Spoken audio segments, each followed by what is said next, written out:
My name's Steven. If I haven't met you, I've met pretty much most of you over my time as ambassador over the past year. We're really excited for you to be here. Did you enjoy your tour of the room? Yeah, it's going to be an amazing resort. And we have a fantastic panel for you today. So let's give them a big round of applause as they come in.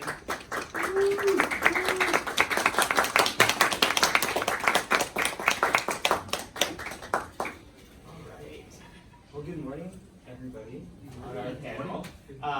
So we're just going to start off by maybe just going down the line, saying your name and how you have been involved in Disney's Riviera Resort.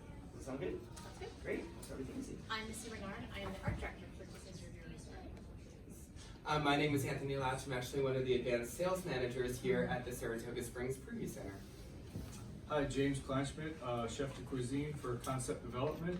Been on the project for a couple years, working on Riviera, so glad to see you guys. Chef Michael, Chef de Cuisine Concept Development. Again, working on the Riviera concept, just came off Coronado, and now we're excited to show you Riviera. Great. Well, thank you for being here. So I have a few questions as we go, but then we're going to open it up for questions as well, so start thinking of those burning questions you've always wanted to know about Riviera. But we'll start with you, Missy. Now, as the art director, what does that mean in your involvement, and how long have you been really working on this project? As an art director, we are in charge of the creative vision and story of the project. So we carry it through from early story development through concept development, and then all the way to construction, working with all the different discipline teams to realize that vision. I've been working on the project since the beginning of it, from the early stages of the story development. Great. So what does that story development look like, and specifically for this resort being European inspired? For this story, we really wanted to have that kind of European classic elegance, and we identified the setting being the Riviera region between the coasts of France and Italy. And we really wanted to have that kind of flavor and the cachet or the mystique of the Riviera region. So we layered that into different pieces of storytelling throughout the architecture, the metalwork, the artwork, fabrics, through the different venues and designs of the restaurants and different features of the resort. So we took that story and made sure that we had beats throughout that touched on every different layer of the project. Including the food, Including right? Mm-hmm. So chefs, could you talk to us maybe also about how you come up with a story of a brand new restaurant, or even the process of a menu like that inspired by the story of the resort? Yeah, so myself and Michael, we took inspiration from some of the stories that we learned from WDI on, Walt's travels back in the 30s when he was traveling through, Italy, the coast of Italy, and through the south of France.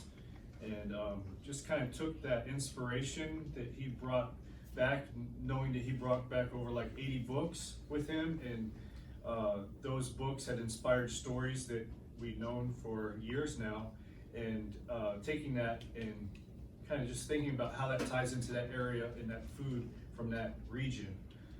So that it was a lot of fun.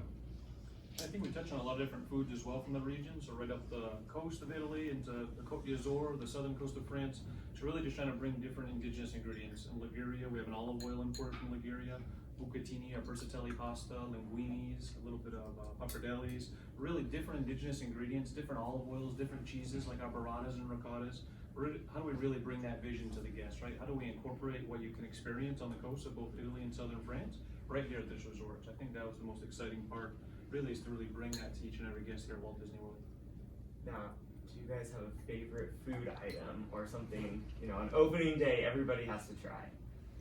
So we have a really cool item at Bar Riva. So was kind of inspired from Disneyland originally, and Walt was inspired by it to put it on the Disneyland menu at the Blue Bayou. So it's been there since day one of opening, and it's the Monte Cristo sandwich.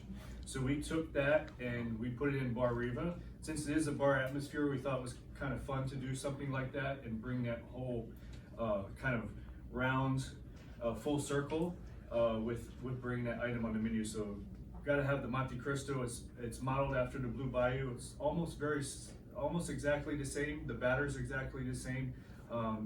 We have Gruyere cheese in it, smoked turkey, and ham in there, and strawberry jam instead of raspberry jam on the West Coast. So really, that's the only difference. But How many of you have had the Monte Cristo at Blue Bayou? It's so good, yeah. So. And almost at La Petite Cafe, stop in there for a sweet treat. We have different things like milfouille, we have a little custard, Mickey cupcakes, a lot of little varieties there to touch on. But then as you really progress upstairs to Topolino, we'll have the signature dining experience in the evening, but there's many different great options. I'd really put a focus on antipastos in the fromagier section, so things like the imported burratas. Again, we have ricotta, the little epi bread, and affierato olive oil, some shaved black truffles over that. We also have house-made terrines, pâtés, different variation of olives. It's really just a progressive menu that really walks you through the full-on experience. And of course, I'd love to see you touch on one of the pastas in your time there. Again, a wide variety of handcrafted in-house pastas, from extruded to hand-cut to house ravioli making. So a lot of formation there for the guests as well, and handcrafted. Great. You say cheese, and I'm there. So, now Anthony, can we talk about, we've been talking about the whole story of this resort. That's such a focus. Now, how do the rooms support that?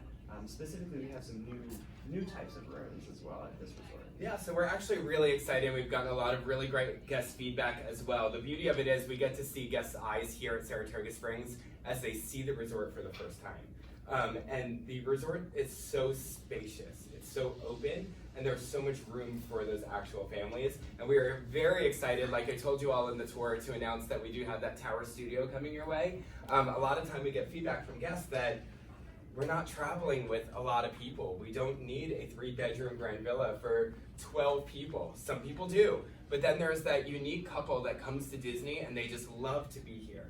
And I think it's really cool because if you travel throughout Europe, you'll find tower studios. You'll find bedrooms that are designed for smaller groups. So to actually bring that in from France, from Italy, from Europe, and bring it to Walt Disney World, it's a really cool aspect of that. So I commend you all. We appreciate you here at Disney Vacation Club.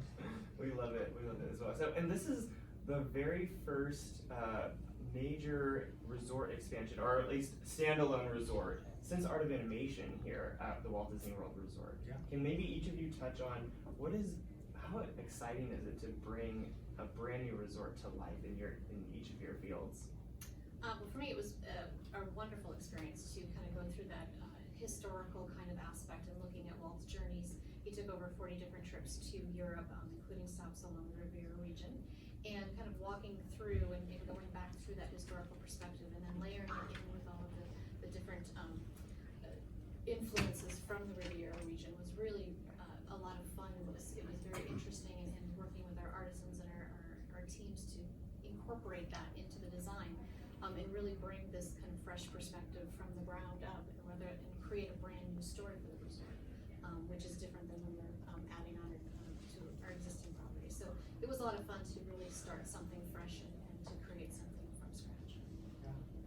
For me, it's really all about all of y'all. It really is. And in my job, in my aspect, it's past the design phase, past all of that, we get to see the way that you react to it, which is really special and really, really unique, because all of the hard work that they put into it really is all for them, really all for the guests. So to see you all walk into that one bedroom and your eyes just go like, wow, this is huge, it's gorgeous and spacious, that's really the most special part for me about a resort opening. I've seen a lot of them since Bailey Tower, and this one we're really, really, really excited for. Like you said, it's the first standalone since Art of Animation. For DVC, it's the first standalone at Walt Disney World since Saratoga Springs. So it's a huge deal.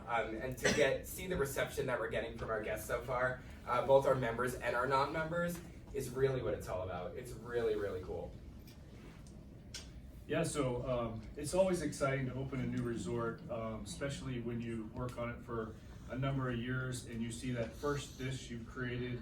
It may have been 2 years ago that you created that dish, but see it go out to a guest, and the guest, their eyes light up, they see that, they get to taste it, and to know all the inspiration and the thought that went behind everything along the journey, and even just to walk into a kitchen that you've been looking at a blueprint for could be up to 2 to 3 years, and you see that come to life is amazing. And then just to see the content that's been put out there, and know that what you've created was inspired by the whole encompassment of the resort is truly amazing.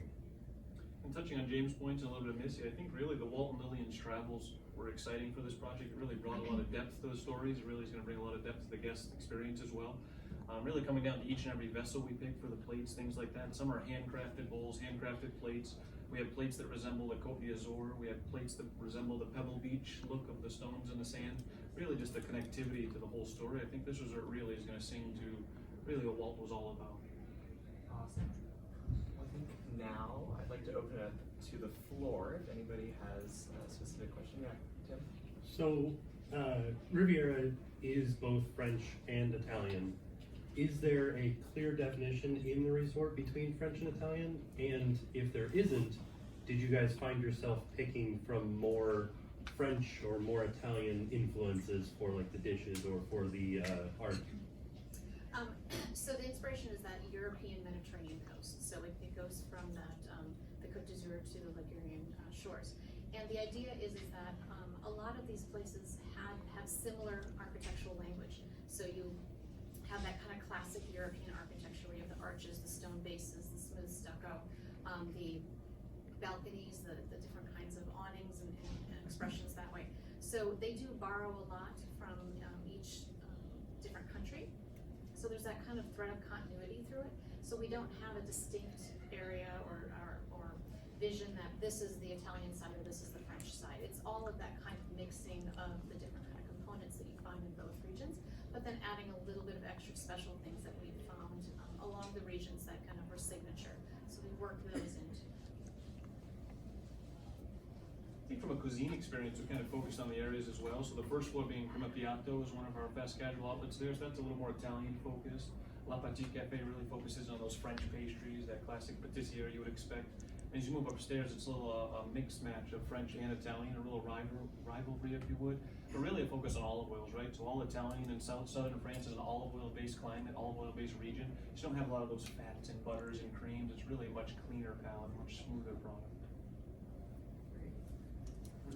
Chef, there's a lot of different things that go into your tourism one. What's one of the more complex ones that you have available for guests as far as terms of preparation and putting together? I'd probably say from a handcrafting ability, a real artisan take would be probably the terrine we have upstairs. So we have a pâté de campagne, so it's a Cheshire pork terrine with pistachios, black truffles, all feathered with a little bread to garnish. You also have a little apple compote to go with it. Just really the handcrafting, the time that goes into that, something that you can't just really execute in a quick fashion. So I think that'd be a great option to try. Also downstairs, we have different pastas. We have a shrimp scampi pasta as well down there. Something really pushes the bar on where our fast casual concepts are here at Walt Disney World. And I think we'll deliver a completely different product than what our guests are used to on a daily basis. As well as La Petite Cafe. So we have some really nice patisserie items there. That'll start about 11 or so in the day and go throughout the night. And those are going to be a hit with our guests. Just a quick story point on that. The Petite Cafe name came from the Aristocats. It's the name of a cafe that's in the movie. And then also Topolino's Terrace Flavors of the Riviera is named off of Topolino, which is the Italian name for Mickey Mouse. So we've kind of woven a very subtle thread through that and then introduced some Topolino references in other parts of the resort. So we talked about artwork and we think of architecture and we think of the visuals, but the sounds. So when we came in today, we were listening to beautiful music being performed. Will that music really be dedicated to, you heard a little bit of Ratatouille, you heard a little bit of Bella Notte from Lady and the Tramp. Will you hear other tunes as well in that style, or are you gonna stick to just those Disney movies with? Yeah, just like the rest of the resort, we're peppering in flavors of the idea of the different kind of musical styles that were prevalent along the region, both from a historic and also a current standpoint. So we're working all of that in. We'll have some nods to some of our Disney favorites, and I'm not going to get any more into that because we want it to be a surprise, but it will have that theme to really reinforce that as just yet another layer that we wanted to bring in. Could you talk a little bit about the effect that you think the Skyliner is going to have on the resort as far as guests wanting to come from other resorts to experience some of the food and just the general atmosphere of the resort? Well, the Skyliner will obviously open up a new level of transportation to get to the resort. I think it'd be great for the guests and the members at the DVC as that option to get them to the different parks, as well as bring additional guests to come over to enjoy Felina's Terrace and the different venues that we do. So we were shown the model where the single column are the studios that are, what do you call them, the tower studios, and that the description you gave before was that they all face the Italy Pavilion. It seems that it's a fairly limited number. How many studio or tower studio rooms are there, and how are they priced on a points basis relative to a typical tower, to a typical studio? So point space, I can tell you that they are less per room for compared to a deluxe studio, I believe we're talking Yes. about. Yeah, so for a standard view deluxe studio, I believe in choice season, if you wanted to go like Halloween time, Mickey's Not So Scary, Very Merry and everything, right now they're 118 points for that deluxe studio. Same exact room or same exact time frame in the tower studio is going to be 90 points. So you are going to spend less points as a couple without kids or whoever's traveling in those rooms compared to the deluxe studios. And are there a dozen rooms, a couple of dozen rooms? It was hard to tell from looking at the model. There's 24 tower studios, and they're pie-shaped configuration, so they follow the size of the tower going around. And the points you quoted were for a week, right? Correct, yeah, for a week. I was vacation for a week, sorry. So we are brand new Disney Riviera members. We just joined this month. Welcome So home! we're so excited. We have a 3.5-year-old, so we'll be traveling with him most of the time, me and my husband and our 3.5-year-old. What is just like a really good thing to do for a very active little boy? They're going to have a lot of fun at the See and Play interactive water feature. We've designed this as a play area, and it's built around the idea of Fantasia, where you have the Dance of the Hours scene, and in that the animals are, the ostrich and the hippo and the elephant are frolicking in the waters, and we've incorporated that into the design of the water play, but we've done it as if it was a European public fountain. So if you've ever traveled through Europe and you see these beautiful fountains, it's 99 degrees outside and you just want to jump in, well now the kids can. So we've got a lot of different kinds of active play zones for the very little ones all the way through field play. I just wanted to verify, like other DVC resorts, regular guests that aren't DVC members will be able to stay if there's rooms available? Correct. Yeah. Yeah, just like all of our Disney Vacation Club properties, our members could use points on it, or you can also rent it cash value as well. As far as occupancy coming up, obviously you guys are opening up. Are you guys at full capacity for opening day, or are we looking at pretty close? I do not know that information yet, to be honest with you. I have no idea. That is a great question. And generally, can we find that the resorts for DVC, I've never stayed at DVC, do you find that they are, say, at 80% capacity, or is there a little bit of give when it comes to having other guests that can stay at your resorts? When it comes to people, like Yeah, non-members, you mean? Yeah. Oh yeah, no, we have tons and tons of non-members that constantly stay in our resorts as well. So there's plenty of room for both members and non-members as well. Yeah. Okay.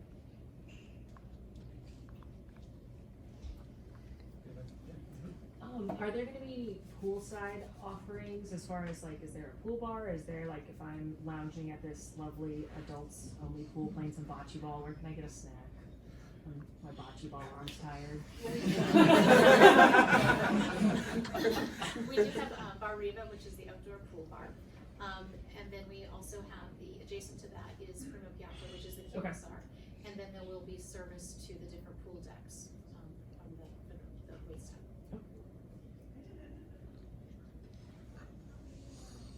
Anthony, you mentioned being able to see the tower from the Italy Pavilion in Epcot. What was the backstory of that? Oh, it faces the Italy Pavilion. Mm-hmm. So when I was talking about the RR, the giant RR at the top of it, I mean, you could talk more in depth about this, about the how it reminds me of when you're actually in the Mediterranean. I've sailed there with Disney Cruise Line a whole bunch. All of their hotels and everything actually have the giant marquees outside of it. With the name of the resort lit up so that you could see it from afar. Actually, places in Hollywood still have that as well. So it's really unique to have that giant RR lit up facing Epcot, and you can see it glowing from the distance, which is really cool. Yeah, some of the resorts that are along the Mediterranean, they do have those very large graphic lit up signs. So in the evenings, it's kind of like a beacon and reinforces that brand identity and the pride of the resort. So we've incorporated that into our storytelling as well. And then that our motif does get carried throughout the resort. You've seen a little bit of it today with the draperies that have the pattern, but we've also incorporated it into some paving designs, some seating designs, fabric designs, railings, the backs of chairs, many different ways. We've also worked with our food and beverage partners to incorporate it into some of our coasters and some of the liner designs, so that really kind of reinforces the idea of the brand identity for Riviera Resort. So we talked a little bit about the kids' play area by the pool, and one of my favorite things at any resort is always the pool. How many pools are at Riviera, and is there of course there's a central theme. Could you explain to me the theming behind the main pool? Well, there's two pools. So we do have the feature pool, which is the Riviera pool, and that also has the slide tower. And the design of the slide tower was reminiscent of those old stone tower relics that are still along the shores, as well as the rocky cliffs and bluffs that are along the coast. So we kind of put those two together and created this tower water slide, and worked in a lot of the details that we found in the masonry and the different kinds of designs and the corbels to really kind of bring this into this kind of interactive feature. And then the Beau Soleil pool is our leisure pool, which is a little bit more private, a little bit more secluded, and it's a little quieter, so it kind of has that cachet of the relaxing, luxurious kind of pools that you might find along